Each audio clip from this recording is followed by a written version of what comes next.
Hello, my dear students. Today we are going to start history for class 6. And the first chapter in your history textbook is what, where, how, and when. My dear students, our objective is to learn the things in a perfect way. हमारा objective है अपने आप को academic examinations के लिए तैयार करना और साथ ही साथ कॉम्पिटिटिव एग्जाम्स के लिए भी तैयार करना। सोशल साइंस आपको आपकी लाइफ में एकेडमिक एग्जामिनेशंस में तो हेल्प करेगा ही, साथ साथ कॉम्पिटिटिव एग्जामिनेशंस में भी इसका बहुत बड़ा रोल है। आप आईजीकेओ का एग्जाम देते होंगे, आप सोशल साइंस ओलंपियाड्स भी हो सकता है देते होंगे, अगर इंटरेस्टेड होंगे तो आगे चलकर आप लाइफ में और भी कई कॉम्पिटिटिव एग्जाम्स देने की सोचते होंगे या हो सकता है आगे चल के सोचे, तो वहां पे इसका बहुत बड़ा रोल रहेगा। इसलिए मेरा आप लोगों से ये अपील है कि सीखिए तो अच्छे से सीखिए और नहीं सीखिए तो बिल्कुल मत सीखिए, क्योंकि आधा अधूरा सीखना आपका एनर्जी भी वेस्ट करेगा, आपका टाइम भी वेस्ट करेगा और आपका काम भी पूरा नहीं हो पाएगा। जो आप फोकस करना चाहते होंगे जहां पे, वहां पर आप पूरी तरह से फोकस नहीं कर पाएंगे। इसलिए पूरे मन से किसी काम को करना चाहिए, किसी भी काम को। तो इसी अपील के साथ हम लोग शुरू करते हैं पहला chapter, what, where, how and when. आप लोग थोड़ा सा अगर कंसंट्रेशन रखेंगे और पूरे लेक्चर वीडियो को ध्यान से सुनेंगे, समझेंगे और जानेंगे, तो आपको खुद महसूस होगा कि ये आपके लिए कितना यूजफुल है।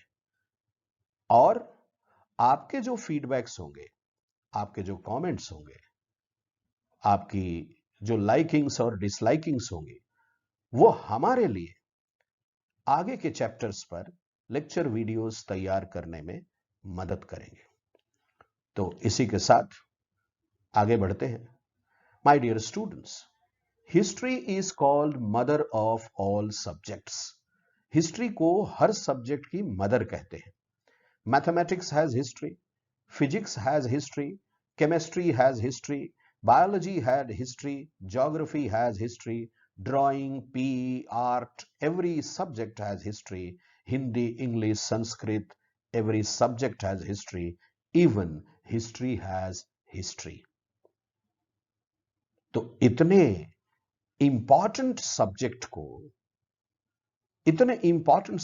इसका इंपॉर्टेंस एक्चुअली पता चलता है जब हम कॉम्पिटिटिव एग्जाम्स देते हैं। ठीक है, तो इतने इंपॉर्टेंट सब्जेक्ट को आखिर किस व्यक्ति ने क्रिएट किया, थोड़ा उस व्यक्ति के बारे में अगर हम लोग जाने तो मुझे लगता है कि बड़ा इंटरेस्टिंग रहेगा। तो जान ले थोड़ा सा। Okay, finding out what happened. कैसे पता लगाएं पास्ट में क्या हुआ? तो इसके लिए जिस व्यक्ति ने सबसे पहला एफर्ट किया उसको हम लोग फादर ऑफ हिस्ट्री बोलते हैं। और फादर ऑफ हिस्ट्री हम लोग बोलते हैं किसको भाई? ये मैं मार्क कर रहा हूं, देख लेना, हेरोडोटस। हेरोडोटस का पीरियड क्या रहा होगा? हेरोडोटस का पीरियड था लगभग, इस पे भी अलग अलग राइटर्स का अलग अलग विचार है, लेकिन एक जो विचार है वो मैंने आप लोगों के लिए यहां पे रखा है और वो है 484 बीसी से 425 बीसी तक, बिफोर क्राइस्ट तक। ये ग्रीक पर्सन थे और इन्होंने एक बहुत अच्छी बुक लिखी जिसका टाइटल है द हिस्टरीज। द हिस्टरीज इसका टाइटल है। ठीक है, इसको हिस्टोरिया नाम से भी पाया गया है। और इस बुक में इन्होंने इस चीज के बारे में लिखा है, ग्रीको पर्सियन वॉर्स। ग्रीको मतलब ग्रीक, पर्शिया ईरान का पुराना नाम है, तो ग्रीको पर्शियन वॉर्स के बारे में इन्होंने इस बुक में लिखा। और इनकी इतनी अच्छी डिपिक्शन के कारण रोमन ओरेटर सीसरो ने इनको क्या बोला? इनको बोल दिया फादर ऑफ हिस्ट्री। तो फादर ऑफ हिस्ट्री कौन हो गए भाई? यहां देख रहे होंगे आप लोग, हेरोडोटस। हेरोडोटस को बोला गया फादर ऑफ हिस्ट्री। तो फिर से एक बार आप लोगों को मैं बोल दूं कि पास्ट के बारे में जो हम फाइंड आउट करते हैं, इसके ट्रेडिशन को चलाने वाले व्यक्ति फादर ऑफ हिस्ट्री हेरोडोटस को कहते हैं। ये ग्रीक पर्सन थे और हिस्टरीज या हिस्टोरिया नाम की बुक लिखी इन्होंने। ग्रीको पर्शियन वॉर्स के बारे में लिखा और रोमन ओरेटर सिसरो ने इनको फादर ऑफ हिस्ट्री पहली बार कहा। तो आगे बढ़ते हैं। इतनी बात समझ में आ गई आप लोगों को? That's good. Father of history कौन हो गए? हेरोडोटस। आप लोग थोड़ा पता लगाना, फादर ऑफ ज्योग्राफी किसको बोलते हैं, फादर ऑफ सिविक्स किसको बोलते हैं। जो भी सब्जेक्ट आप लोग पढ़ते हैं, उन सब्जेक्ट्स के फादर के बारे में अगर आप पता लगाएं तो ये आपको भी मजा आएगा और सीखने को भी बहुत कुछ मिलेगा। आगे बढ़ते हैं। Okay, finding out what happened, पता लगाते हैं क्या हुआ, कब? Thousands of years back. तो ये पता लगाते हैं क्या हुआ। आज के डेट में अगर हम लोग सोचें तो कैसे पता लगाते हैं? आज दुनिया में क्या चल रहा है, आज हमारे देश में क्या हो रहा है, आज हमारे पड़ोसी देशों में क्या हो रहा है, आज हमारे शहर में क्या हो रहा है, आज पूरी दुनिया में क्या हो रहा है, ये बात पता लगाने के लिए, यहां ध्यान दीजिए आप लोग, टुडे, आज के डेट में क्या हो रहा है वो पता लगाने के लिए हमारी मदद कौन कौन करता है? रेडियो। रेडियो आप लोग देखे होंगे, कईयों के पास तो होगा भी। टेलीविजन, इंटरनेट, कर लो दुनिया मुट्ठी में। तो रेडियो, टेलीविजन और इंटरनेट से हमें आज के बारे में पता चलता है। लेकिन थोड़ा और आगे बढ़ते हैं भाई, अपनी यात्रा को और आगे बढ़ाते हैं इस चैप्टर में। फाइंडिंग आउट व्हाट हैपेंड, पता लगाते हैं कि क्या हुआ था, कब? यस्टरडे। अगर कल के बारे में पता लगाना है, 2 दिन पहले के बारे में पता लगाना है, 10 दिन पहले के बारे में पता लगाना है, 20 दिन पहले के बारे में पता लगाना है, तब हम लोगों को किस चीज से पता लगेगा? तब हमें पता लगेगा यस्टरडे के बारे में न्यूज़पेपर से। न्यूज़पेपर में कल जो घटी घटनाएं उनके बारे में दिया जाता है। कभी कभी 2-3 दिन पहले की बातों पे भी चर्चा रहती है। उसके बाद मैगजीन्स वीकली भी आते हैं, फोर्टनाइटली 15 दिन पे भी आते हैं, मंथली भी आते हैं, हाफ ईयरली भी आते हैं, ईयरली भी आते हैं, क्वार्टरली भी आते हैं। अलग अलग नेचर है इनका, अलग अलग गैप पे, अलग अलग ड्यूरेशन पे ये मैगजीन्स पब्लिश होती है। और लगभग हर टॉपिक पे मैगजीन्स पब्लिश होती हैं, हर स्टैंडर्ड की मैगजीन्स पब्लिश होती हैं। तो ये आपके ऊपर डिपेंड करता है। वैसे मैं एक सजेशन दूंगा यहाँ आप लोग को, आप लोग अगर अभी स्कूल स्टूडेंट्स हैं तो CSR GK टुडे बहुत अच्छी मैगजीन है, उसको आप रेफर कर सकते हैं। ठीक है, और भी कई तरह की मैगजीन्स आती हैं मार्केट में जो जनरल स्टडीज के ऊपर होती हैं, उनको आप रेफर कर सकते हैं। बहुत सी बुक्स भी आती हैं जीके की, एक से एक पब्लिकेशन है जो जीके की बुक्स निकालते हैं, उनको भी आप लोग रेफर करेंगे तो थोड़ा सा पहले घटी घटनाओं के बारे में आपको पता चल जाएगा। बहुत से ईयरली बुक्स भी आते हैं, ईयर बुक्स आप लोग सुनते होंगे वो। लेकिन what about thousands of years back, अगर हजारों साल पहले घटी किसी घटना के बारे में पता लगाना हो, तब हम कैसे लगाएंगे भाई? ये तो थोड़ा सा मुश्किल जैसी बात लग रही है, लेकिन चलिए देखते हैं क्या कर सकते हैं। चलें? ओके, तैयार हैं आप लोग? That's good, very good. What can we know about the past? तो सबसे पहले ये देख लें कि हम लोग अपने पास्ट के बारे में क्या क्या जान सकते हैं। हमारे मन में क्या क्या सवाल आते हैं, कभी सोच के देखिए। जहां पे बैठ के आप ये लेक्चर वीडियो सुन रहे हैं और देख रहे हैं, 1 मिनट के लिए पॉज कर लीजिए और मन ही मन सोच के देखिए कि आज से थाउजेंड्स ऑफ ईयर्स बैक लोगों के बारे में अगर पता लगाना हो तो आंखें बंद करके सोचिए, क्या क्या आप जानना चाहेंगे। आपके मन में आएगा सवाल, वो मैंने एक छोटा सा लिस्ट बना लिया है यहां पर। आपके सवाल आएंगे मन में, व्हाट पीपल एट, लोग खाते क्या थे यार, क्या आज जो हम लोग खाते हैं वो सभी चीजें पहले भी लोग खाते थे, एक सवाल आएगा। दूसरा आएगा, what kind of clothes they use to wear, कैसे कैसे कपड़े वो लोग पहनते थे। थोड़े अपने कपड़ों की स्टाइल्स भी देख लीजिएगा, और जो हम लोग आगे चल के सीखेंगे उनके कपड़ों की स्टाइल भी देख लेंगे, हमें खुद ही पता चल जाएगा। Then what types of houses they had, आजकल के हाउसेस कैसे हैं, उनमें क्या क्या फैसिलिटीज हैं, इनके बारे में तो हम लोग जानते हैं, देखते हैं।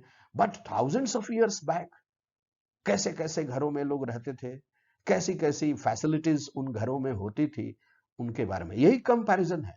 पहले क्या था, आज क्या है, आगे क्या क्या प्रोबेबिलिटी है होने की, क्या क्या हो सकता है आगे चल करके, ठीक है, इनके बारे में। Life styles of hunters, Hunter समझते हैं ना, शिकारी। हर्डर्स, जो ग्रुप में लोग जाते हैं हर्डिंग करते हैं, है ना, शीप हर्डर्स, गोट हर्डर्स सुने होंगे आप लोग, भेड़ पालते हैं, बकरी पालते हैं लोग। फार्मर्स, किसान जो कल्टीवेशन का काम करते हैं। ट्रेडर्स, जो खरीदने और बेचने का काम करते हैं। मर्चेंट्स, आर्टिजन्स, जो तरह तरह की चीजें बनाते हैं, लकड़ी की चीजें बनाते हैं और भी कई चीजें बनाते हैं, जो आर्टिजन्स हैं। शिल्पकार जिसको आप लोग बोलते हैं, म्यूजिशियंस हो गए, प्रीस्ट्स हो गए, पुजारी लोग, ये सब के बारे में, इनकी लाइफ स्टाइल कैसी थी, ये लोग कैसे रहते थे, क्या करते थे। आप लोग एक चीज गौर किए, इसमें जिन जिन लोगों की चर्चा हम लोग कर रहे हैं, ये सभी लोगों के बारे में आज के डेट में तो हम लोग जानते हैं कि ये लोग कैसे करते हैं, लेकिन थाउजेंड्स ऑफ इयर्स बैक इनकी जिंदगी कैसी थी, क्या करते थे, कैसे करते थे, ये भी जानना है। और क्या जानेंगे भाई, बच्चे लोग तो जानना चाहेंगे कि बच्चों की लाइफ स्टाइल कैसी थी। क्या ऐसे ही उनको खूब पढ़ाई करनी पड़ती थी, क्या आजकल जो वो खेल खेलते हैं वैसे ही खेल वो लोग भी खेलते हैं, खेलते थे, आज जैसे खेल खेलते हैं आप लोग, क्या वैसे खेल पहले भी थे, और थे तो कौन कौन से थे, नहीं थे तो कौन कौन से नहीं थे, ठीक है, इनके बारे में। स्टोरीज कैसी कैसी सुनाई देती थी पहले, कैसी कैसी कहानियां लोग सुनाते थे, आजकल कैसी कैसी कहानियां लोग सुनाते हैं। सॉन्ग्स पहले कैसे होते थे, आजकल कैसे होते हैं। तो जैसे जैसे समय बदला, थीम बदला, विचारधारा बदली, थॉट्स बदले, लाइफस्टाइल बदली, तो वैसे वैसे सब कुछ बदलता गया एक तरह से। तो इसके बारे में तो जानना चाहेंगे ना। What can we know about the past, तो कम से कम इतनी बातें तो हम जानना चाहेंगे। और आगे बढ़े, तैयार हैं आप लोग, okay. Where did people live, अब हम लोग ये जानना चाहते हैं कि लोग रहते कहां थे। तो रहने वालों में जो पहला हम लोगों को आंसर मिलता है, वो आंसर मिलता है कि रिवर नर्मदा, मध्य प्रदेश में ये रिवर ज्यादातर पड़ती है। रिवर नर्मदा के बारे में मैं अगर आप लोगों को थोड़ा सा यहां पर आगे बताऊंगा। नर्मदा रिवर के इलाके में जो लोग रहते थे, those who used to live in Narmada river area, और you can say on the banks of Narmada river, जो लोग रहते थे, वो लोग सेवरल थाउजेंड ईयर्स एगो, कई हजार साल पहले वो लोग वहां पर रहते थे। और वो लोग फूड गैदरर थे। फूड गैदरर का मतलब क्या होता है भाई, जंगल जंगल बात चली है, पता चला है, जंगलों में घूमते थे, फ्रूट्स खाते थे, स्टेम्स खाते थे, लीव्स खाते थे, फ्लावर्स खाते थे, बार्क्स खाते थे, और न जाने क्या क्या, है ना, खाते थे। उसके बाद देखिए, मैंने यहां पे चर्चा कर दिया है, यहां fruits, roots, leaves, stems, flowers, और भी कई चीजें। और एक काम करते थे, हंटेड एनिमल्स, तो एनिमल्स की हंटिंग भी वो लोग करते थे। ये ध्यान रखना है हम लोगों को किस तरह के एनिमल की हंटिंग वो लोग करते होंगे, इस बात पे थोड़ा मैं आप लोगों से चर्चा करना चाहूंगा, ध्यान देना। कैसे एनिमल की हंटिंग करते थे भाई? तो देखिए, कुछ जानवर ऐसे होते थे जिनको देखने के साथ ही लोग सोचते थे भैया भाग लो जल्दी, तभी जान बचेगी, नहीं तो बचेगी नहीं, नहीं तो ये जानवर हमारा शिकार कर लेंगे। दूसरे जानवर होते थे, जब वो दिखते थे तो ये लोग बोलते थे चलो इसको भगा लो, तो पहले में भाग लो और दूसरे में भगा लो, मतलब इसका शिकार किया जा सकता है। ठीक है।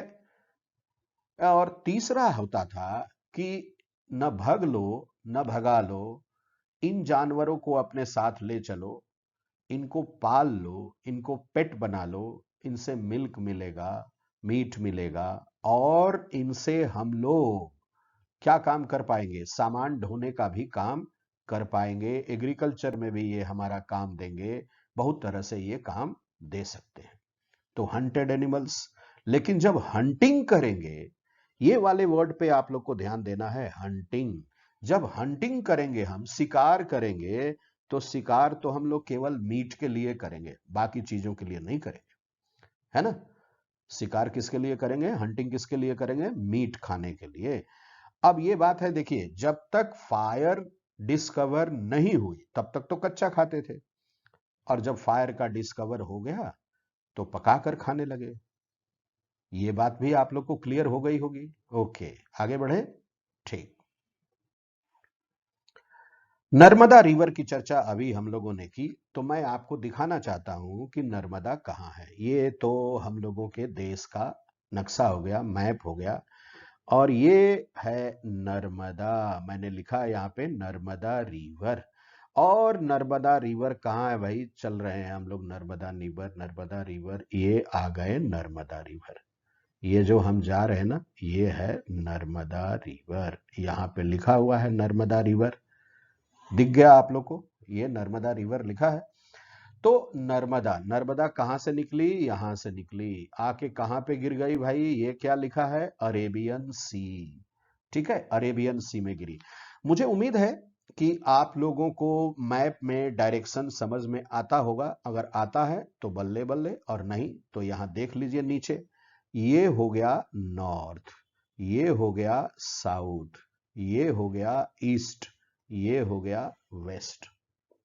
तो नर्मदा कौन से डायरेक्शन में फ्लो करने वाली रिवर हो गई? वेस्ट डायरेक्शन में।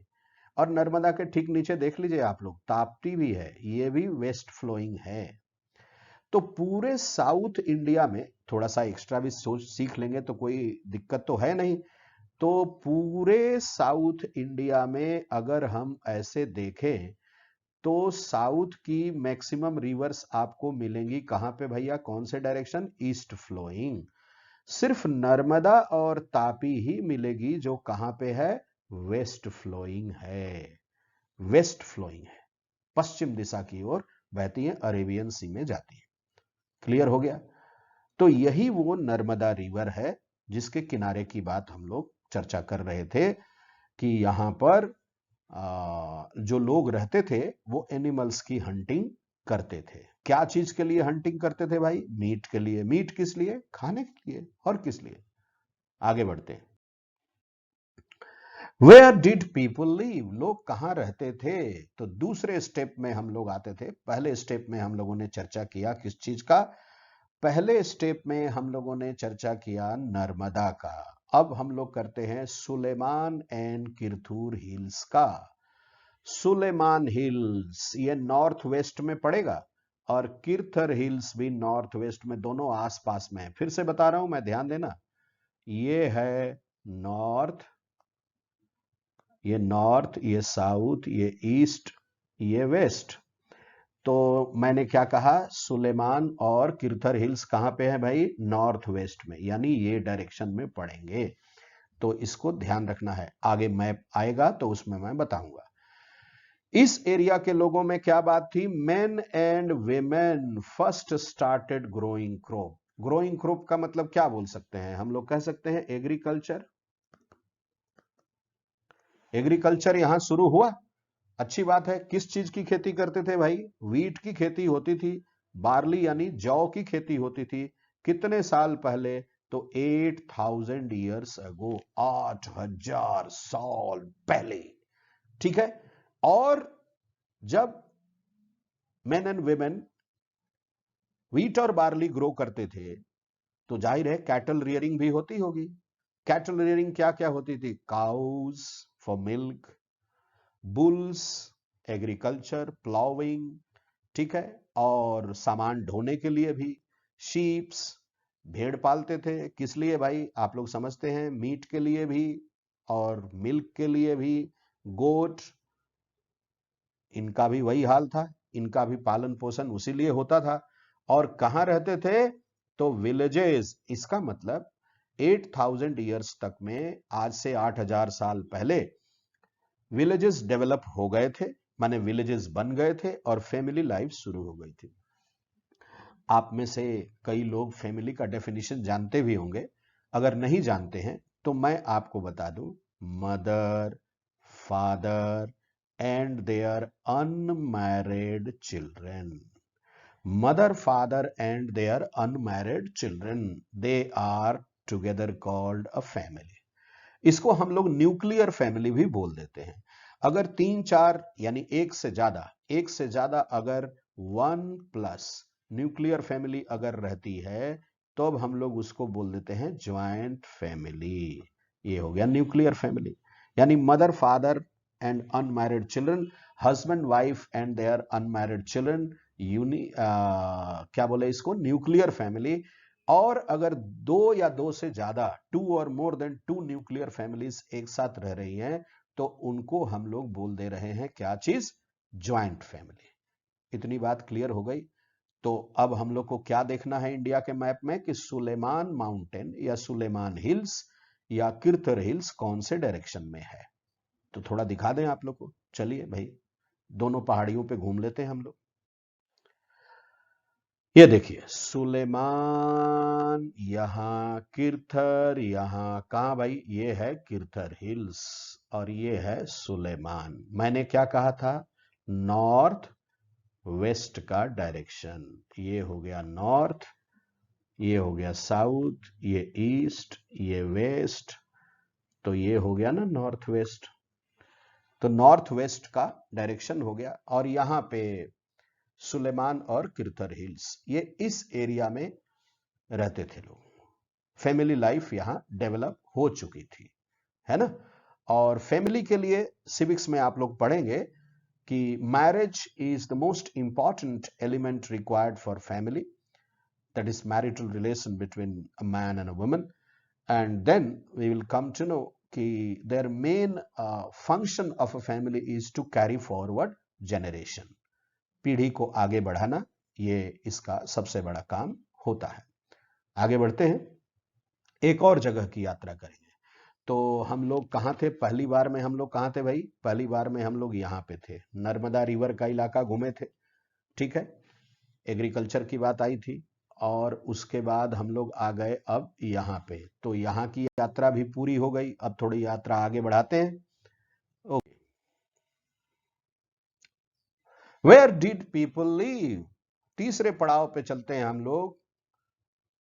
अब इसमें हम लोग को कहां पे देखना है भैया? नॉर्थ ईस्ट में। तो नॉर्थ ईस्ट में अभी हम लोग क्या देखे थे? नॉर्थ वेस्ट में देखे थे। ये हो गया नॉर्थ, ये साउथ, ये ईस्ट, ये वेस्ट। पता मैं बार बार आप लोग को ये बात क्यों समझा रहा हूं डायरेक्शन वाली?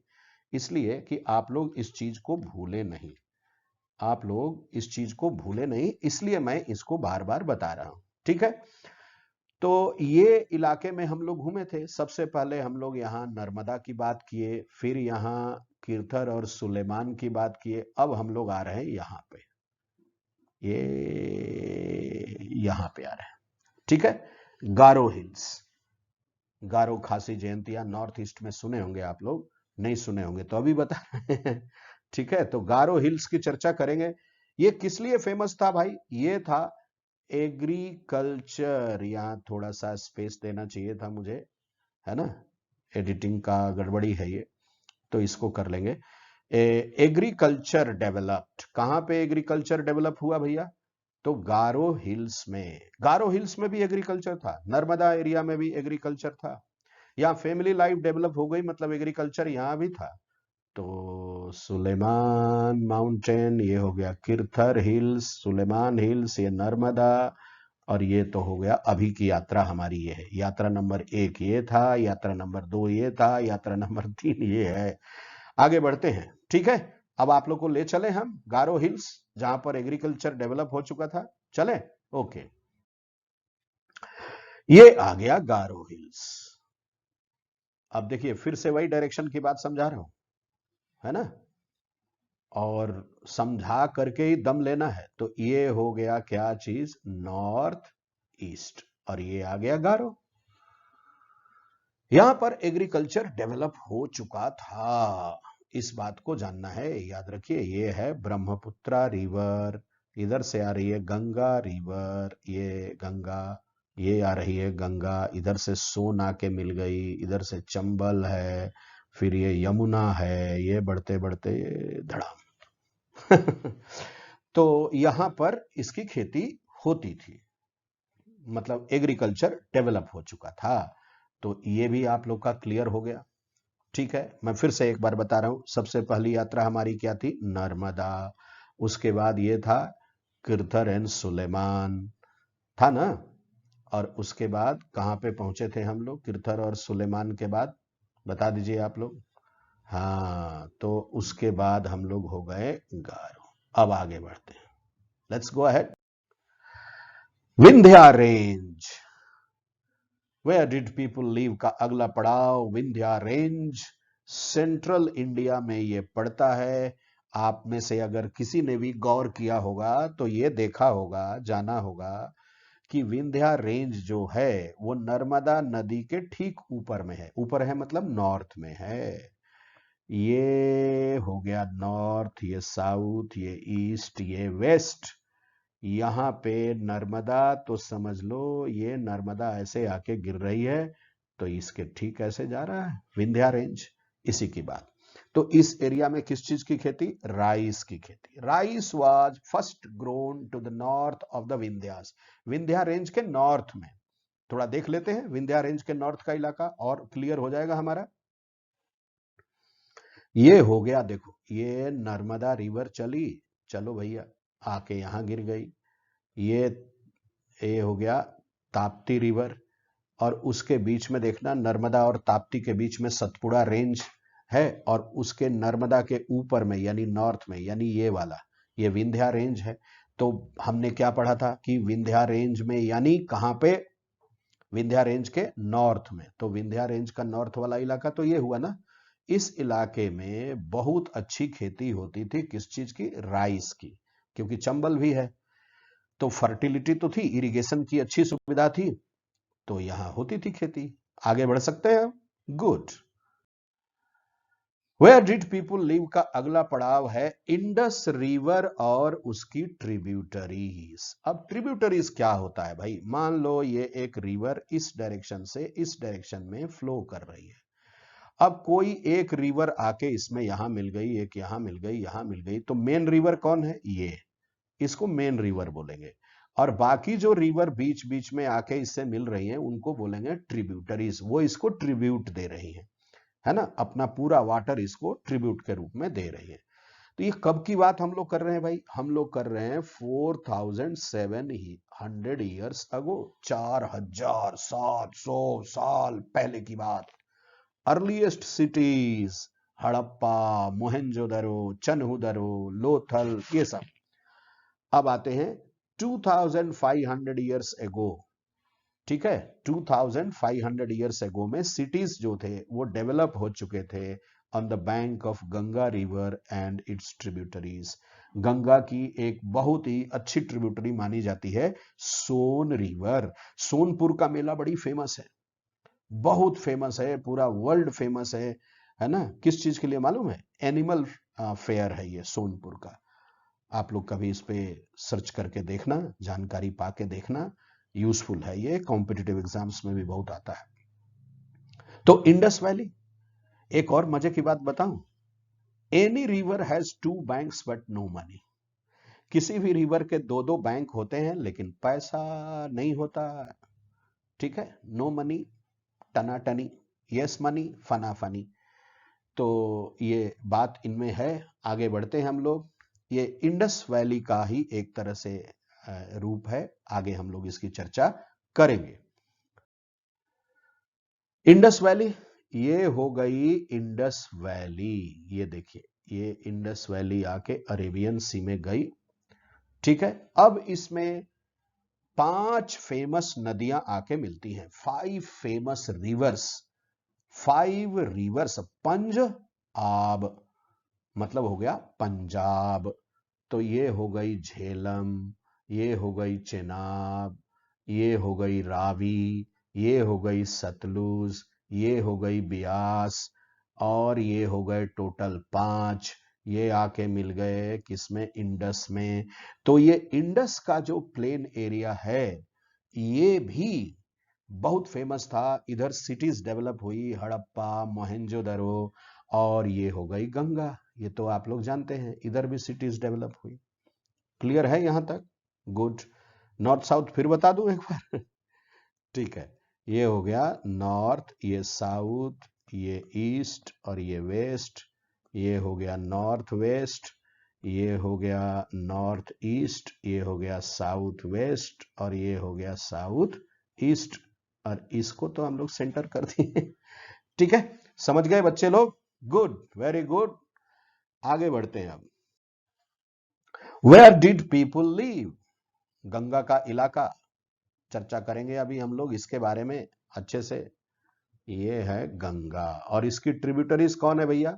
सोन। मेन ट्रिब्यूटरी सोन है, मेन ट्रिब्यूटरी सोन है। एक बात बताऊं, आप लोग आगे चल के इसमें थोड़ा पढ़ेंगे भी कि फिर से लिख रहा हूं, north south east west. Magadh का कैपिटल, मगध का कैपिटल पहले राजगीर हुआ करता था, और आगे चल के बना पाटलिपुत्र। तो पाटलिपुत्र शहर जो है ना, वो ये गंगा नदी के किनारे है। इसलिए मैंने सोचा गंगा के बारे में बता दूं। तो गंगा नदी के किनारे है, और राजगीर में पानी की बड़ी कमी थी। चारों तरफ से वो पहाड़ियों से घिरा था, पानी की कमी हो जाती थी। तो जब अजात शत्रु राजा हुए, अजात शत्रु के बेटा हुए उदयन, जब उदयन मगध के राजा हुए, राजगीर के कैपिटल थी, तो उन्होंने अपने ऑफिसर्स को भेजा कि भाई पता लगाओ, जहां पे पानी की कमी ना हो वहां पे हम कैपिटल बनाएंगे। और उसके लिए वो लोग चल पड़े। तो चलते चलते कहां पहुंचे भैया? गंगा नदी के किनारे। और गंगा नदी के किनारे पाटलिपुत्र नाम का शहर बसाया उदयन ने। तो उदयन के समय मगध के 2 कैपिटल, एक का नाम राजगीर और दूसरे का नाम पाटलिपुत्र। फाइनली वो लोग पाटलिपुत्र शिफ्ट कर गए। थोड़ा बीच बीच में एक्स्ट्रा सीख रहे हैं, किस लिए सीख रहे हैं मालूम ना? आईजीकेओ पॉइंट ऑफ व्यू, और सोशल साइंस ओलंपियाड्स, और बड़े बड़े कॉम्पिटिटिव एग्जाम्स भी। क्योंकि हम लोग जो सीख रहे हैं ना, ये फाउंडेशन है, ये आधारशिला है, इसी पे नींव खड़ी होगी। अक्सर लोग बहुत भारी वजन डाल देते हैं और जड़ कमजोर रहती है, फाउंडेशन कमजोर रहता है, तो पूरी बिल्डिंग गिर जाती है। ठीक है, इसलिए जड़ को मजबूत रखना चाहिए, रूट्स पे काम करना चाहिए, रूट्स मजबूत होना चाहिए, समझना चाहिए, रटना नहीं चाहिए। तो the area to the south of the Ganges, south of Ganga. तो साउथ किसको बोलेंगे देख लीजिए आप। तो साउथ ऑफ गंगा में ये वाला एरिया होगा। ठीक है, कॉल्ड मगध। मगध किंगडम के अभी बारे में आपको बताया मैंने। पावरफुल किंगडम, बहुत पावरफुल किंगडम हुआ, और यहां एक से एक राजा हुए। थोड़ा सा इसमें डिटेल में आपको ले जा रहा हूं कि सबसे पहली डायनेस्टी मगध की हुई हर्यंका डायनेस्टी। हर्यंका डायनेस्टी में अजात शत्रु ने फर्स्ट बुद्धिस्ट काउंसिल बुलाई थी। ठीक, और इनके बेटे उदयन ने तो कैपिटल शिफ्ट कर दिया, पाटलिपुत्र शहर बसाया। उसके बाद आए शिशुनाग। शिशुनाग में काल अशोक बड़ा फेमस हुए, वो भी बुद्धिस्ट काउंसिल बुलाए, सेकंड बुद्धिस्ट काउंसिल। उसके बाद आए नंदास। नंदास में फाउंडर थे महापद्मनंद, और लास्ट रूलर हुए धननंद, जिनको हरा के चंद्रगुप्त ने कौन सी डायनेस्टी बनाई? मौर्यन डायनेस्टी। ठीक है। और मौर्य डायनेस्टी में चंद्रगुप्त मौर्य हुए, सम्राट अशोक हुए, है ना, ये एक से एक राजा हुए। तो मगध का जो किंगडम था वो इसी गंगा नदी के किनारे था। है ना मजे की बात। आगे बढ़े, थोड़ा गंगा का इलाका देख लेते हैं एक बार फिर से। ये देखिए, ये गंगा और ट्रिब्यूटरीज कहाँ है भाई, इसको भी खोज लेंगे। देखिए ये गंगा, ये हिमालय देख रहे हैं ना, गंगा हिमालय से निकलती है और ये चले, ये चले चले चले चले, ये बे ऑफ बंगाल, ठीक है। ये चंबल हो गई, ये सोन, यही इसकी मेन ट्रिब्यूटरीज में मानी जाती है। ये तो हो गई यमुना। ब्रह्मपुत्रा दिख रही है आप लोग को, ये है ब्रह्मपुत्रा। ब्रह्मपुत्रा तिब्बत से आती है, इसको सांगपो बोलते हैं तिब्बत में, ठीक है। आगे बात करेंगे इस पे डिटेल, अभी आगे बढ़ते हैं। तो इस एरिया में मगध किंगडम था। This was the area of Magadh kingdom, है ना। इतना घसीट रहा हूं इसलिए कि आपको याद हो जाए, ठीक है। आगे बढ़ते हैं। Where did people travel? अब तो ये रहते थे, तो एक ही जगह तो नहीं रह जाएंगे। आप ही लोग सोचिए, आप लोग एक जगह रहते रहते बोर हो जाते हैं तो घूमने फिरने निकलते हैं, यहाँ निकलते वहां निकलते। कोई काम नहीं रहता है तो काम का कोई बहाना ले लेते हैं, उसके बाद निकलते हैं, चलो यहां से होके आते हैं, चलो ये भी काम निपटा लेंगे, है ना। लेकिन लोग मूवमेंट करते थे। When people were on move, then why did they move? तो लोग मूव क्यों करते थे? लोग मूव करते थे कहां कहां से, कैसे कैसे इलाके से जाते थे। माउंटेन से होके जाते थे, डेजर्ट से होके जाते थे, प्लेट्यूज से होके जाते थे, रिवर्स से होके जाते थे, फॉरेस्ट से होके जाते थे, सीज से होके जाते थे। इतने बार, कितने घुमक्कड़ लोग थे, घूमते ही रहते थे। आज भी लोग घूमते रहते, पता। कुछ लोग का काम ही होता है घूमना, दे आर कॉल्ड टूरिस्ट। घूमते रहते, बस उनका काम है घूमते रहना, नई नई जगह को खोजते रहना। ये बहुत बड़ा रिस्क का काम है, बहुत एडवेंचरस भी होता है ये। तो मेन एंड वुमेन किस लिए भाई? इन सर्च ऑफ फूड, ये सबसे बड़ी बात हो गई। In search of food, food for self, fodder for their animals. एक और चीज से लोग भागते थे। अगर कहीं पे रह रहे हैं और वहां पे अर्थक्वेक आ गया तो भाग लिए, वहां से किसी सेफ जगह पे चले गए। अगर ड्राउट आ गया, माने सूखा पड़ गया, बारिश बिल्कुल नहीं हुई, एग्रीकल्चर फ्लॉप, तो वहां से चल दिए। ड्राउट, फ्लड, बहुत जोर की बारिश हुई, बहुत बाढ़ आ गई, चारों तरफ पानी पानी, कई लोग घरों के बह के मर भी गए, जानवर भी मर गए, लोग भाग लेते वहां से। एक चीज मैंने इसमें छोड़ दिया है, वोल्केनिक इरप्शंस। आज ही मैं कुछ देर पहले की बात है, किसी न्यूज चैनल पे मैं देख रहा था कि इटली में एक वोल्केनिक इरप्शन हुआ है आज के डेट में ही। और उसके जो विजुअल्स आ रहे थे वो बड़ी डरावने लग रहे थे, काफी जोरदार इरप्शन है। तो troops to capture other kingdom, सेना। अब जब सेना जाती है, आर्मी जाती है, तो बस एक ही काम के लिए जाती है। वो काम क्या है भाई? Capture, capture, capture, capture, capture. किस चीज को कैप्चर करना? दूसरे किंगडम को। अपने किंगडम को कहां कैप्चर करेंगे, वो तो अपने किंगडम की फौज ही है। तो इसलिए ये लोग जाते हैं। तो पीपल ट्रेवल, वाई? आंसर मिल गया आप लोग को। Okay, why did people travel? अब कौन कौन से लोग ट्रेवल करते थे और किस लिए करते थे? सबसे पहला, मर्चेंट्स, व्यापारी।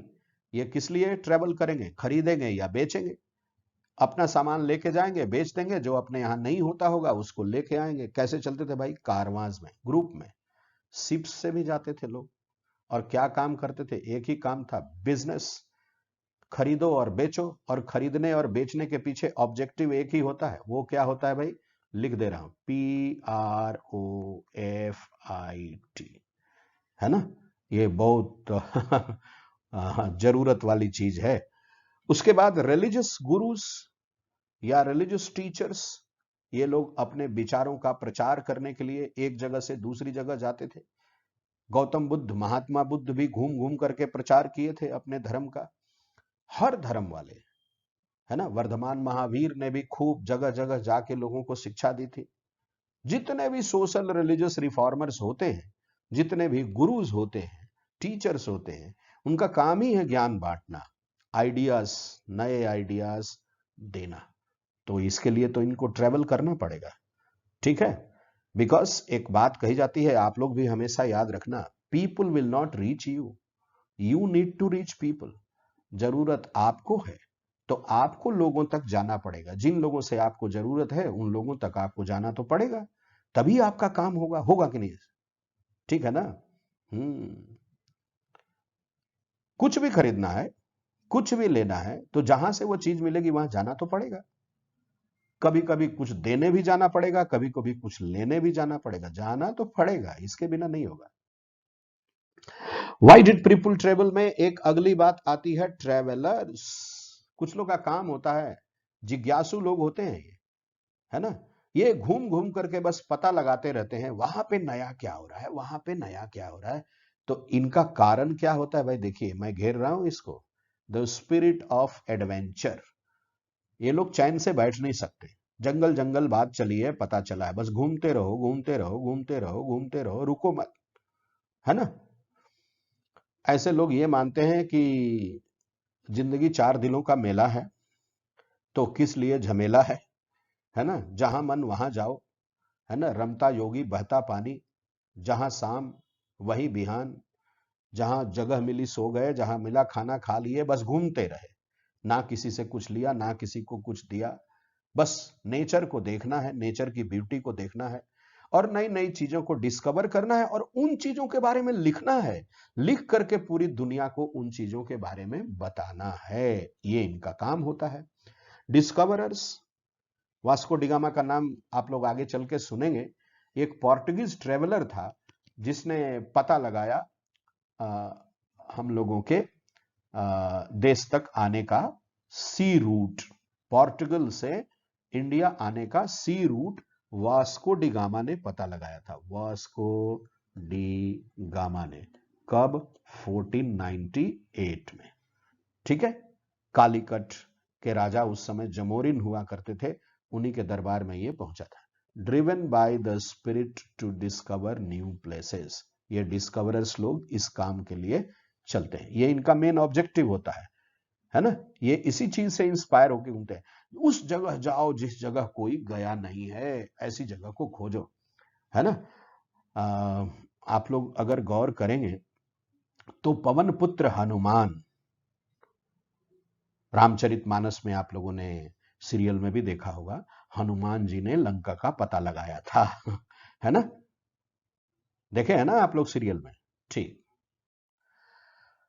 Why do people travel today, आज के डेट में लोग क्यों भाई एक जगह से दूसरी जगह जाते हैं। अब ये बात तो आप सब लोग जानते होंगे कि क्यों जाते हैं।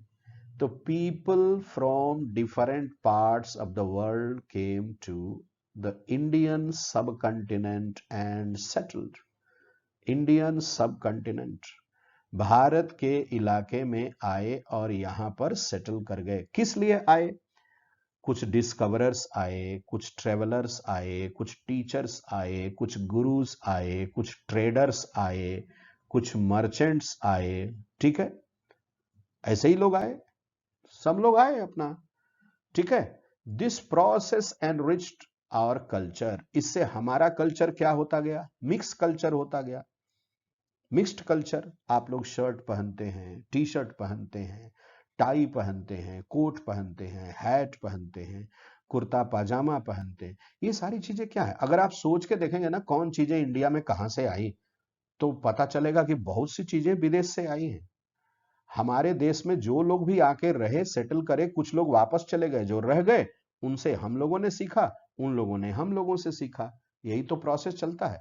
इससे क्या एनरीच होता है भाई, कल्चर एनरीच होता है, ठीक है, हमारा ट्रेडिशन एनरीच होता है, और तब जो हमारे कल्चर का नेचर बनता है उसको बोलते हैं कंपोजिट कल्चर।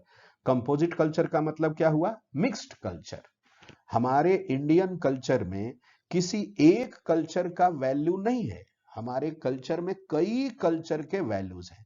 बट इंडिया का जो ये कंपोजिट कल्चर है, इसका एक बहुत बड़ा फीचर है, वो फीचर क्या है जानते हैं, वो फीचर है कि हम लोग किसी भी कल्चर की जो अच्छी चीज होती है उसको फॉलो कर लेते हैं, और हमारे कल्चर में जो भी आउटडेटेड लगने लगता है उसको हम लोग छोड़ देते हैं। तो हम लोगों ने बहुत कुछ सीखा, थोड़ा और आगे बढ़ते हैं सीखने के लिए। इंडियन सब कॉन्टिनेंट टर्म मैंने यूज किया था, तो मैं आप लोगों को यहां यह बताना चाहता हूं कि सब कॉन्टिनेंट, इंडियन सब कॉन्टिनेंट जब हम बोलते हैं, ये वर्ल्ड का मैप है, ये है इंडियन सब कॉन्टिनेंट। तो इंडियन सब कॉन्टिनेंट बोलने का मतलब है इंडिया, बांग्लादेश, भूटान, मालदीव, नेपाल, पाकिस्तान, श्रीलंका।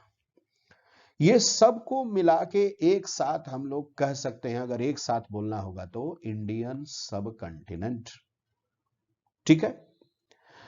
और इसके नेबरिंग में, इंडियन सब कॉन्टिनेंट जो हुआ, इसके नेबरिंग में आ गया क्या चीज? Afghanistan, China, Iran, Myanmar. Myanmar का पुराना नाम, म्यांमार का पुराना नाम बर्मा, ईरान का पुराना नाम पर्शिया। ठीक है। चाइना तो वांगहो रिवर वैली सिविलाइजेशन। आगे बढ़ते हैं। नेम ऑफ द लैंड, हमारे देश की जो ये धरती है, इसका नाम कैसे पड़ा? नेम ऑफ द लैंड, हर का नाम है। ठीक है। तो terms used for our country, हमारे देश को लोग भारत भी बोलते हैं, क्योंकि एंशियंट टाइम्स में, बहुत पुराने जमाने में, भरत नाम का एक क्लैन हुआ, एक ग्रुप हुआ, वो यहां रहते थे, एंशियंट ट्राइब थे। North west region, north west region मैं फिर से बता रहा हूं आप लोग को, नॉर्थ, साउथ, ईस्ट, वेस्ट, ये हो गया नॉर्थ वेस्ट, इस एरिया में। ठीक है। कितने साल पहले की बात है भाई? ये 3500 ईयर्स एगो। बात आती है अब ऋग्वेद के पीरियड में। ऋग्वेद को वर्ल्ड की फर्स्ट रिटन बुक माना जाता है, और ऋग्वेद 4 वेदों में पहला वेद है ना। 4 वेद कौन कौन से हैं भाई? ऋग्वेद है, यजुर्वेद है, अथर्ववेद है और सामवेद है। ये 4 वेद हैं। ठीक है। इस पूरे वेद में जो पीरियड बना ना, उसको वैदिक पीरियड बोला गया। और इस वैदिक पीरियड के 2 पार्ट किए जाएंगे, आगे चल के मैं सिखाऊंगा आप लोगों को। ऋग वैदिक और बाकी 3 को एक साथ, वो हो गए लेटर वैदिक। ठीक है। लेटर वैदिक।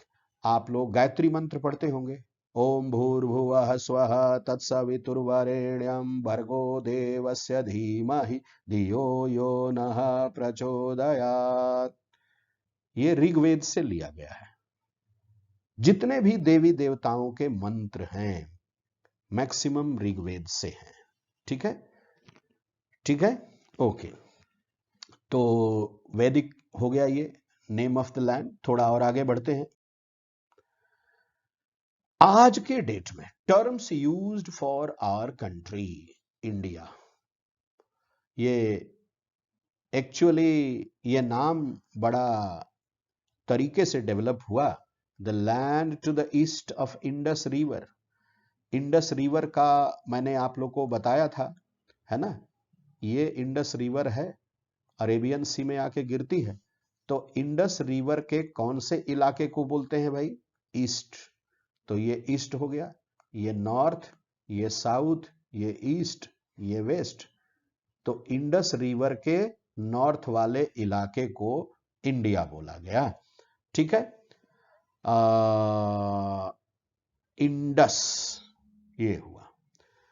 Sindhu in Sanskrit, Hindu in old Persian. Persian में क्या बोला था मैंने आपको? ईरान का पुराना नाम पर्शियन, तो ईरानियन हो गया ये।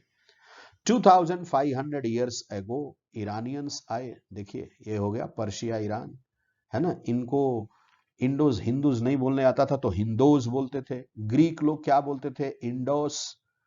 ठीक है। तो इस तरह से लेटर ऑन, बाद में चल के Bharat, we that is used for the whole country, Bharat Varsh, Bharat वर्ष। एक और चीज मैं यहीं पे आप लोग को बता देना चाहता हूं, ये बेसिक बात है जिसका आप लोग ध्यान रखेंगे। ठीक है। ये हो गया ऊपर का पार्ट आर्यावर्त, नीचे का पार्ट दक्षिणावर्त। आर्यावर्त और दक्षिणावर्त ऐसे चलते हैं हम लोग, है ना। इधर की लैंग्वेजेस आर्यन लैंग्वेजेस, इधर की languages Dravidian languages, Aryan and Dravidian languages. ठीक है। तमिल, तेलुगु, कन्नड़, मलयालम, ये साउथ की 4 फेमस लैंग्वेजेस हैं। तमिल, तेलुगु, कन्नड़, मलयालम, ये हो गई द्राविडियन, और ये साउथ की और नॉर्थ की बाकी जितनी है वो सब क्या हो गई, आर्यन लैंग्वेजेस। क्लियर है? आगे बढ़े? हाँ बिल्कुल। Finding about the past of the country. हम अपने देश के पास्ट के बारे में, यानी बीते हुए समय के बारे में, बीते हुए समय मतलब कल परसों नहीं, थाउजेंड्स ऑफ ईयर्स बैक, कैसे पता लगाते हैं भाई? The ways to find about the past, books written long ago, बहुत पहले, जो शुरू शुरू में सब जो किताबें लिखी गई, तो जो ओरिजिनल फॉर्म, आप में से मान लो कोई किताब लिखता है तो जो ओरिजिनल फॉर्म होगा उसको बोलेंगे मैन्युस्क्रिप्ट। ठीक है? मैनु का मतलब होता है हैंड और स्क्रिप्ट मतलब लिखावट। ठीक है?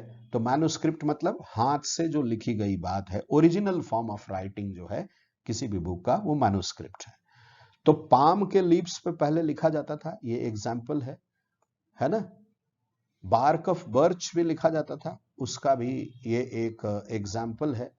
पहले इन्हीं चीजों पे एक बात आपको बता दूं, सबसे पहले दुनिया में आर्ट ऑफ राइटिंग किस चीज पे हुई जानते हैं आप लोग? वो थी पैपिरस लीव। क्या था? पैपिरस लीव। कहां के लोग लिखते थे ये? नाइल रिवर सिविलाइजेशन में। नाइल रिवर सिविलाइजेशन में जो लोग लिखते थे तो उनकी स्क्रिप्ट हुआ करती थी हेरोग्लिफिक। हेरोग्लिफिक। ठीक है? हम लोग हिंदी किस में लिखते हैं? हिंदी लिखते हैं हम लोग देवनागरी स्क्रिप्ट में। इंग्लिश किस में लिखते हैं भैया? रोमन स्क्रिप्ट, इसमें लिखते हैं। ठीक है? गुड।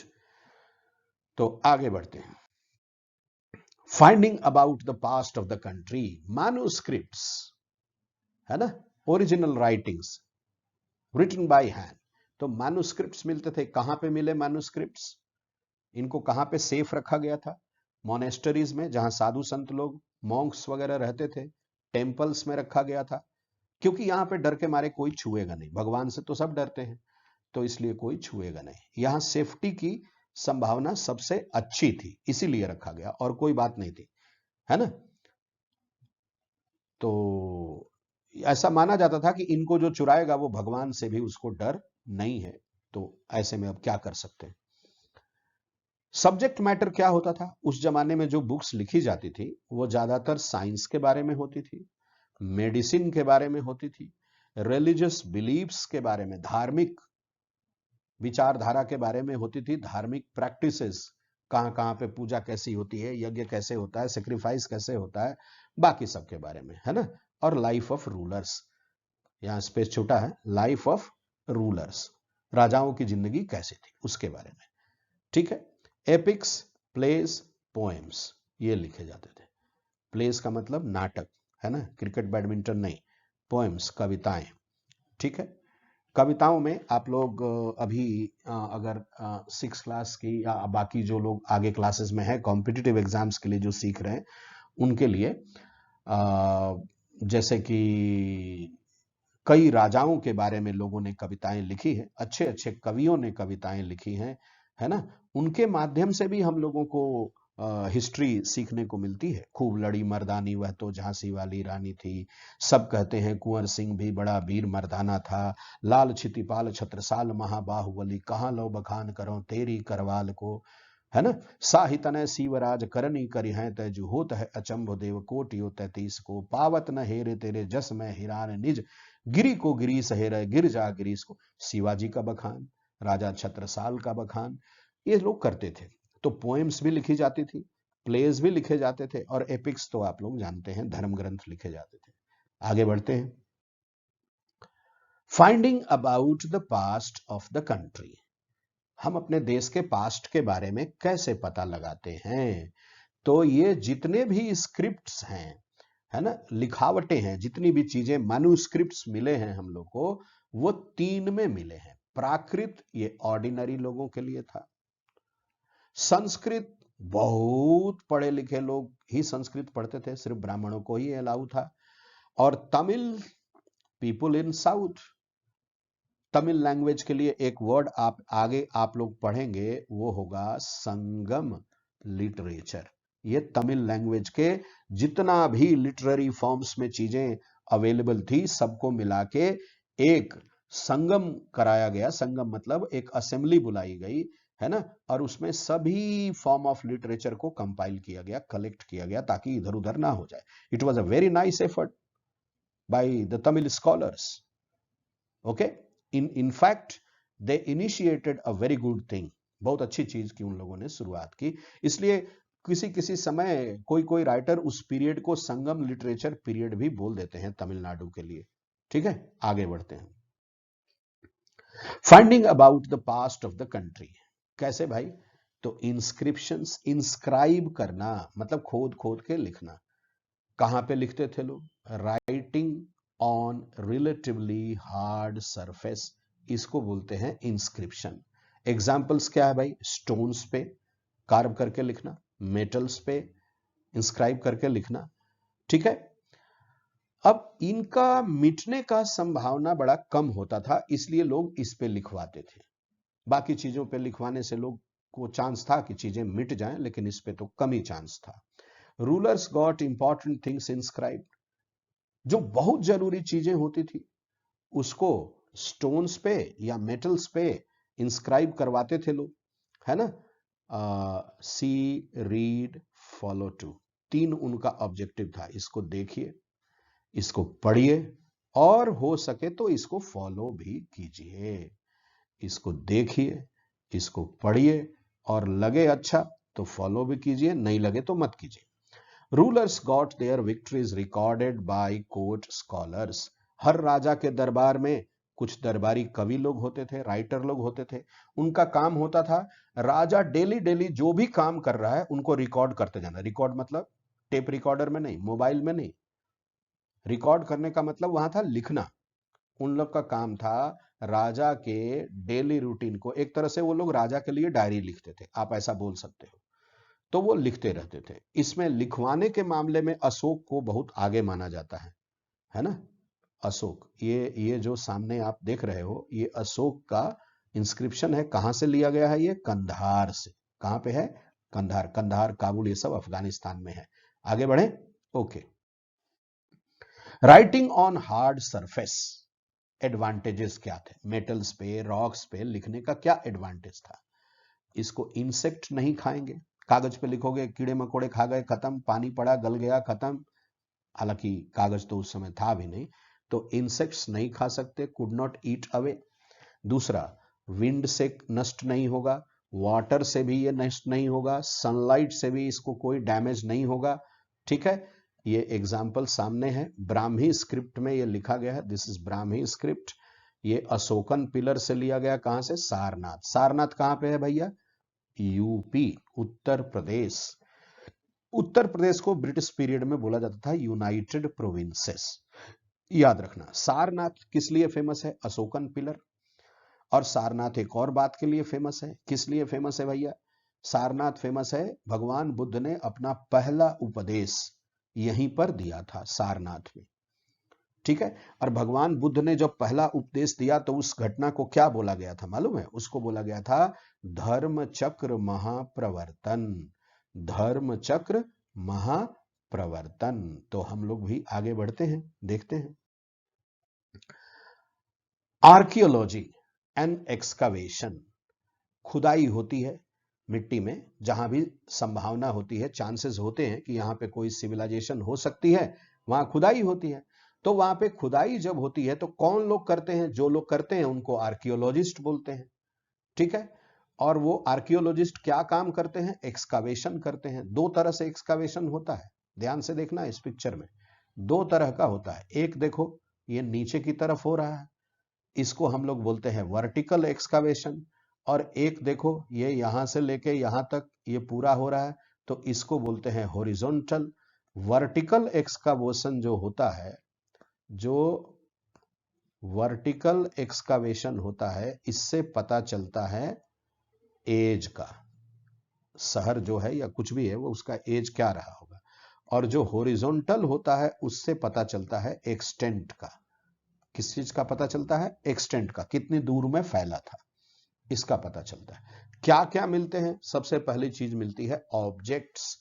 एक्सकावेशन में क्या क्या ऑब्जेक्ट्स मिलते हैं? पॉट्स मिल सकती हैं, टूल्स मिल सकते हैं, पैन्स मिल सकते हैं, ऑर्नामेंट्स यानी गहने मिल सकते हैं, क्वाइंस यानी सिक्के मिल सकते हैं, वेपन्स यानी हथियार मिल सकते हैं, ब्रिक्स यानी ईंटें मिल सकती है, पैन्स बर्तन मिल सकते हैं। नेचर, मार्क्स, साइंस, ये सब चीजें नेचर की मिल सकती हैं यहां पे। अब आगे बढ़ते हैं, ये चीजें मिलती हैं ऑब्जेक्ट्स में। दूसरी चीजें क्या मिलती है भैया? दूसरी मिलती है रिमेन्स। कौन लोग खोजते हैं? फिर से बता दे रहा हूं, आर्कियोलॉजिस्ट। क्या काम करने से मिलता है? एक्सकावेशन से, यानी खुदाई करने से। खुदाई कैसे होती है भैया? एक होती है वर्टिकल, दूसरी होती है क्या? हॉरिजॉन्टल। वर्टिकल में क्या पता चलता है? एज का। हॉरिजॉन्टल में क्या पता चलता है? एक्सटेंट का। ठीक है, फैलाव का। तो रिमेन्स में क्या क्या मिलते हैं? लिविंग थिंग्स के रिमेन्स मिलते हैं, उसमें बोन्स, हड्डियां मिलती है। अब जो बेचारा डरपोक होगा वो एक्सकवेशन तो नहीं करेगा, हड्डियों के मिलते ही भूत भूत करके भागेगा। स्केलेटन, स्केलेटन्स भी मिलते हैं। और कार्बन डेटिंग सिस्टम, ये एक सिस्टम है। कार्बन एक रेडियो एक्टिव एलिमेंट है जो हम लोग की बॉडी में रहता है, लिविंग थिंग्स की। जब तक वो लिविंग थिंग्स लिविंग फॉर्म में रहती है, जैसे वो बॉडी डेड हो जाती है, कार्बन 14 का मात्रा कम होने लगता है। तो what is the content of carbon 14 in body, उससे हिस्टोरियंस और आर्कियोलॉजिस्ट लोग डिटेक्ट करके, यानी एग्जामिन करके पता लगाते हैं कि ये कितना पुराना हो सकता है। यानी कार्बन डेटिंग सिस्टम किस चीज में मदद करता है? लिविंग थिंग्स के रिमेन्स से स्टडी करके उनके एज के बारे में पता लगाने में। ठीक, ओके। वन पास्ट और मेनी, क्या हम लोगों के पास्ट के बारे में केवल एक ही विचारधारा है, एक ही फिलॉसफी है, एक ही मत है, या कुछ अलग भी है? थोड़ा देख लेते हैं। Life of people different for different occupations. Occupation आ गया तो आपको बता दूं, हम लोग के देश में, हम लोग की सिविलाइजेशन में, वैदिक पीरियड में सोसाइटी जो थी वो 4 पार्ट में बटी थी, है ना? ब्राह्मण थे, क्षत्रिय थे, वैश्य थे, शूद्र थे। और इन चारों को क्या बोला जाता था भैया? वर्ण सिस्टम। क्या बोलते थे? वर्ण। ब्राह्मण पढ़िए और पढ़ाइए, क्षत्रिय लड़िए और बचाइए, वैश्य खरीदिए और बेचिए, शूद्र सेवा कीजिए, सुरक्षा पाइए। ठीक है, ये था। Practices and customs different in different parts. अलग अलग पार्ट में, किसी भी कंट्री में अलग अलग पार्ट में, किसी भी सेटलमेंट में अलग अलग पार्ट में अलग अलग तरह के प्रैक्टिसेस थे, कस्टम्स थे। आज के डेट में भी है।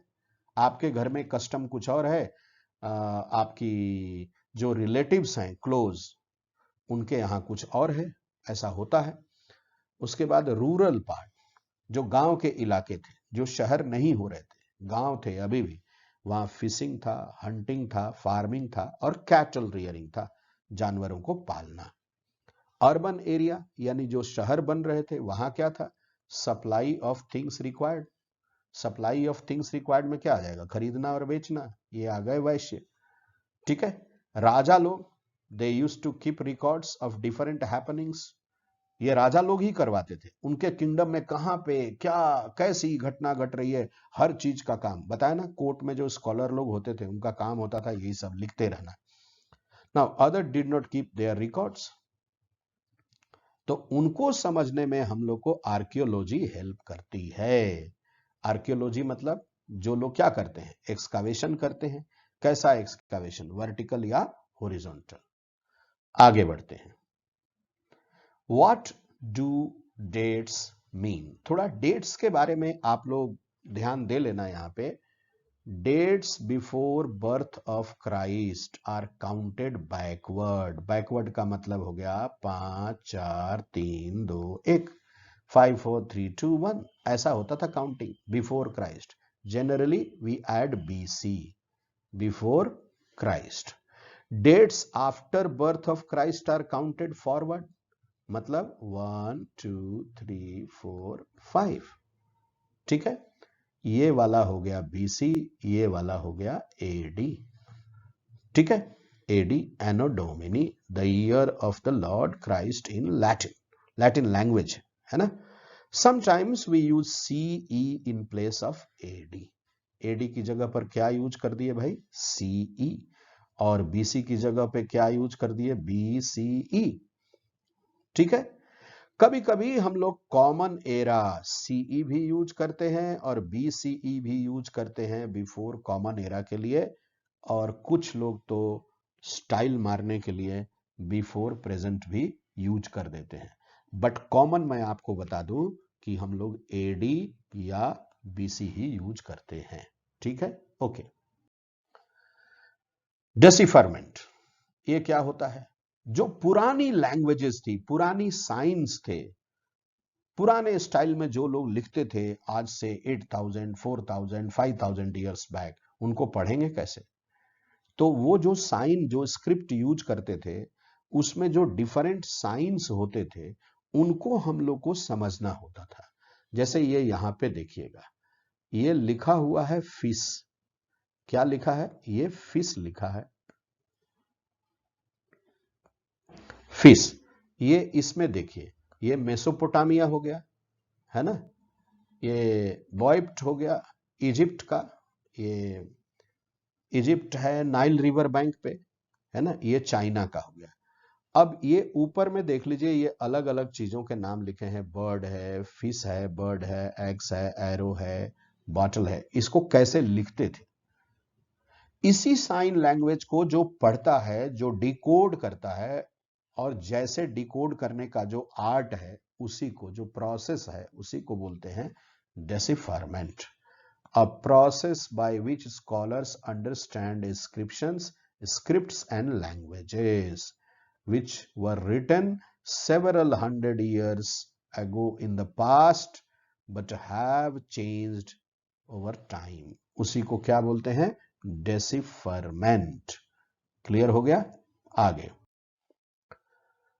तो डेसिफरमेंट की जब बात आती है तो उसमें एक बात को हम लोग को ध्यान में देना होता है। अगर हम एक सेंटेंस में ब्रीफ में कहना चाहें कि discovery of the meaning of texts written in ancient languages और स्क्रिप्ट्स इज कॉल्ड डेसिफरमेंट। ठीक है, गुड। रोसेटा इंस्क्रिप्शन इजिप्ट, ये इजिप्ट का एक फेमस इंस्क्रिप्शन है जिसको प्रिजर्व करके म्यूजियम में रखा गया है। 3 लैंग्वेजेस इंस्क्रिप्ट्स में है ना? Cartouche, little forms, names of kings and queen's.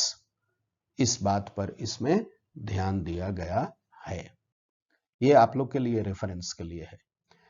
अब कुछ इंपॉर्टेंट टर्म्स के बारे में हम लोग जानते हैं इस चैप्टर में, जो आते हैं, यूज हुए हैं। लैंग्वेज, लैंग्वेज किसको? तमिल, तेलुगु, कन्नड़, मलयालम, गुजराती, राजस्थानी, बंगाली, असमी, त्रिपुरी, हरियाणवी, पंजाबी, ये सब लैंग्वेजेस हैं। छत्तीसगढ़ी। तो लैंग्वेज किसको बोलते हैं? We use language to read और स्पीक व्हाट इज रिटन। क्या लिखा गया है उसको एक्सप्रेस करने के लिए, whatever we feel we express in language. Script किसको बोलते हैं? When we write anything we use a script. Script consist of science, SIGNS, और इन्हीं को हम लोग लेटर बोलते हैं। 3 फेमस स्क्रिप्ट आप लोग के दिमाग में आएंगे। देवनागरी, इसमें हिंदी लिखी जाती है। रोमन, इसमें इंग्लिश लिखी गई है। और गुरुमुखी, इसमें पंजाबी लिखी गई है। ठीक है, ये कॉम्पिटिटिव एग्जाम्स में बड़ा पूछता है। आर्कियोलॉजिस्ट, मैंने बताया, जो लोग क्या करते हैं, वर्टिकल या हॉरिजॉन्टल एक्सकावेशन करते हैं, वो लोग हो गए ये आर्कियोलॉजिस्ट, है ना? दोज हु स्टडी थिंग्स, यानी objects made and used in the past.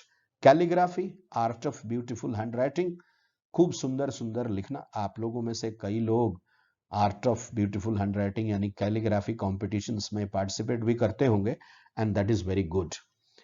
ये हो गया डेसिफरमेंट, ये डिकोड करना हो गया लैंग्वेजेस को। Discovery of meaning of text written in ancient languages और स्क्रिप्ट्स। एक्सकावेट, खुदाई करना। फिर से मैं इस पे जोर दे रहा हूं क्योंकि ये बात आगे बहुत बार आएगी। है ना, ये हो गया वर्टिकल, ये हो गया horizontal excavation. To dig under the surface of the earth, vertical age का पता चलेगा, हॉरिजॉन्टल एक्सटेंट का पता चलेगा। सोर्स किसको बोलते हैं? What is source? The information found from manuscripts, inscriptions and archaeology, है ना। On the basis of this information we learn many things, and this source, clear, this is called source. Now calligraphy, again the art of beautiful handwriting, ये दोबारा आ गया। inscription, words that are written or cut on something, rocks पे या metal पे काट काट करके और लिखा जाता है, उसी को हम लोग क्या बोलते हैं? इंस्क्रिप्शंस। ये लॉन्ग लास्टिंग होता है, इस पे राजा लोग लिखवाते इसलिए थे कि ये नष्ट जल्दी नहीं होगा, it will stay for a long time. Kingdom, the territory ruled by a king और अ क्वीन, जिस टेरिटरी पे राजा और रानी रूल करते थे उसको हम लोग क्या बोलते थे? बोलते हैं किंगडम बोलते हैं। अब कुछ इंपॉर्टेंट डेट्स हैं जिनके बारे में मैं चाहूंगा कि आप लोग जरूर जाने, ये आगे आप लोग को बहुत काम देने वाला है। बिगिनिंग ऑफ एग्रीकल्चर कब शुरू हुआ भाई?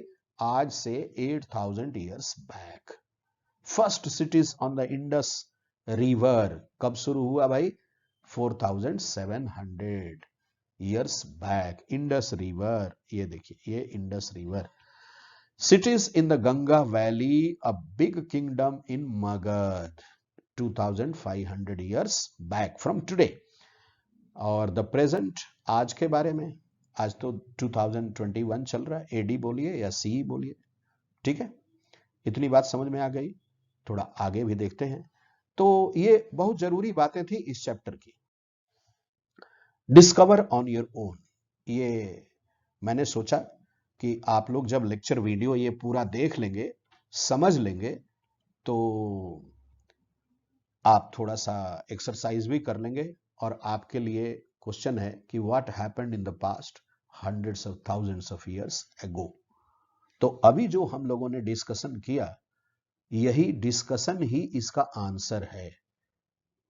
इस लेक्चर वीडियो को सुनने के बाद, समझने के बाद, इसी चीज को आप अपने किसी दोस्त को समझा दीजिए या किसी और कोई इसको एक स्टोरी के रूप में बता दीजिए, तो ये आपका काम पूरा हो गया।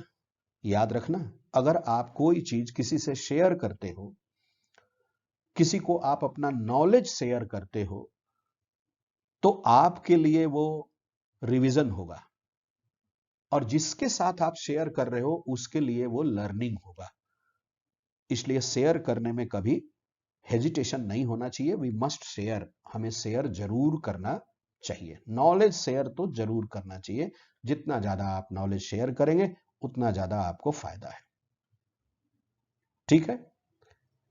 एक बात यहीं पे मैं कहना चाहूंगा, आप इस लेक्चर वीडियो को देखने के बाद कुछ न कुछ तो जरूर सीखे होंगे, और जो भी आप सीखे होंगे, आपको सीखने में ये यूजफुल रहा, नहीं रहा, हेल्पफुल रहा, नहीं रहा, आप अपना एक ऑनेस्ट कमेंट जरूर लिखिएगा।